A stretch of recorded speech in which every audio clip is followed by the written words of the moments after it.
هذا الخط الذي تقومين به دكتورة دعاء نتيجة ممارسات جيدة.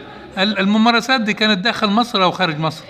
هو بصراحة يعني أنا هقول لحضرتك نتيجة طبعا السفر فيه عدة فوائد، ونتيجة إن أنا سافرت أستراليا وسافرت أمريكا. سافرت أستراليا في جامعة ميلبورن، وسافرت أمريكا في جامعة ميلواكي ويسكنسون UWM.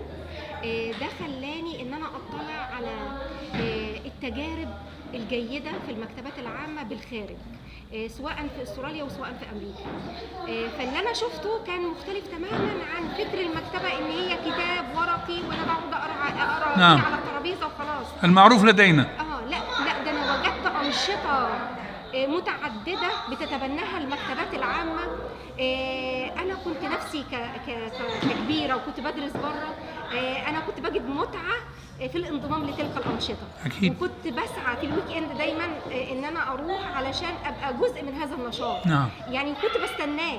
ده دليل على ان، ولذلك انا لما جيت طبقت الانشطه دي هنا في مكتبه مصر العامه بقنا، لقيت اولياء الامور نفسهم بينضموا للابناء في هذه الانشطه. فده كان بالنسبه لي مصدر سعاده، ان انا احقق السعاده للطفل والاب والام، بحيث ان هم داخلين عندي خارجين في منتهى السعاده، ومعاهم يعني النشاط اللي عملوه، يعني ان هم ماسكينه وفرحانين بيه وحاطينه مثلا على ترابيزه السفره مثال، يعني بيتذكروا هذا النشاط ومستنيين النشاط الثاني اللي المكتبه هتعمله.